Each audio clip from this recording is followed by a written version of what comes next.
I born in the area they call Masisi. It's very beautiful area. We grow a lot of things.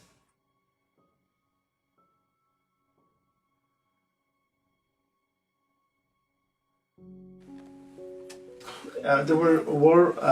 The Hutu, the tribe Hutu and Tutsi. Hutu were killing Tutsi in Rwanda. So when they start fading, they start moving to Congo.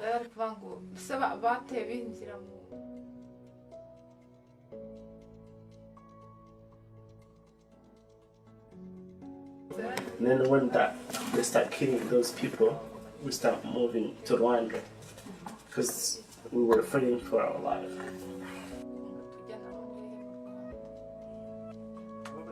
Before UHHR existed, there were no specialized services for torture survivors in Utah.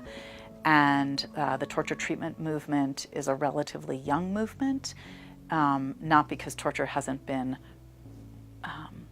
committed for millennia, but maybe the recognition of the long-term consequences of torture had not been addressed.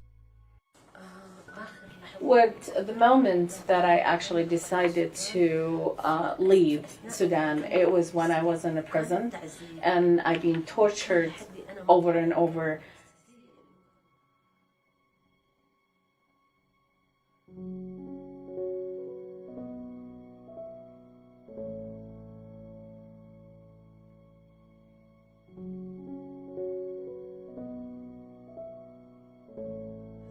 It was when they actually took my son in custody and he was tortured also. So then I said, okay, it's time to leave.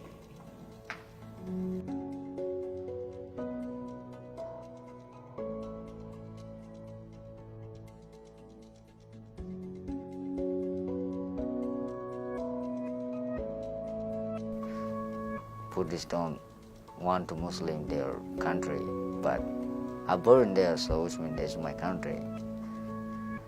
So Buddhists want to kick out everybody Muslim and kill little kids. There's, I don't know what is different Buddhist and Muslim. So Buddhist think Muslim is no good. Depression, post-traumatic stress disorder, or as a Bosnian psychiatrist has termed post-traumatic stress, they actually removed the P and just left it as traumatic stress disorder, that there is no post for our clients. After I left Congo, I wasn't stable. My heart wasn't a stable place. My mind, I wasn't I couldn't feel like anything. I wasn't feeling anything. I wasn't stable in my life. Thinking, heart beating. So I have a lot of different things. So after 2 months, they sent me here to meet someone. Psychosis, or what really are often flashbacks as opposed to an actual psychotic event.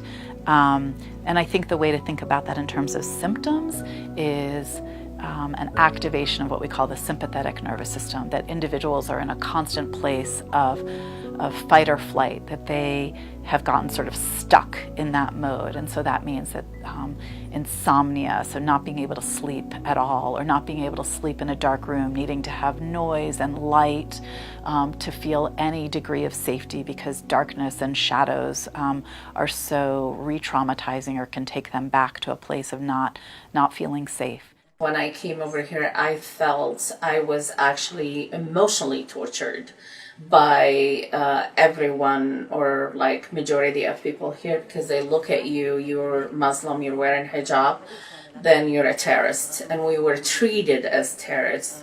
Not just myself has suffered from it, my kids suffered from it as well. And they actually, like in school, people call them terrorists. And so that was very, very, very hard for us to live through this. Part of the Utah Health and Human Rights, when you hear that part, the human rights, it makes me feel good and makes me feel that I will be treated good at this place.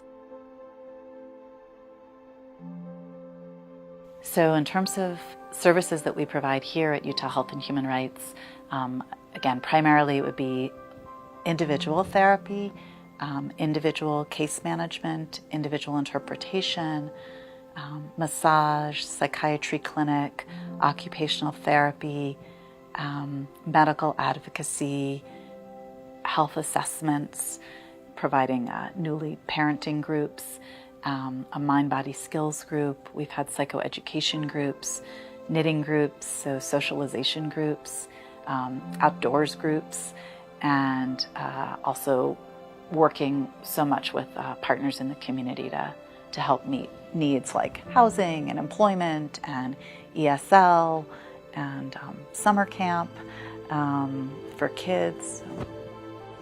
I feel like if I wouldn't have came over here, I would probably be homeless because I would be lost, like due to all of the mental issues or the situation I was in emotionally.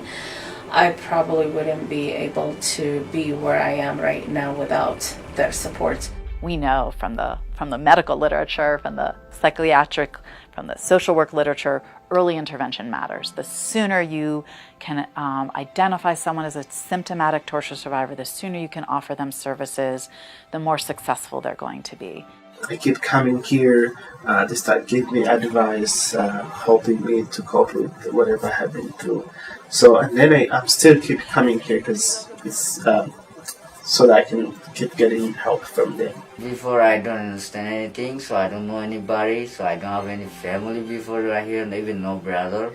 Right now I speak English, I go to school, it's fun, so high school is very fun, but sometimes it's difficult if you give a lot of homeworks. I mean, the reality is that we're not reaching anywhere near the number of individuals that already need our services who live here locally. Like, we know there's probably 20 to 35,000 torture survivors living here in Utah.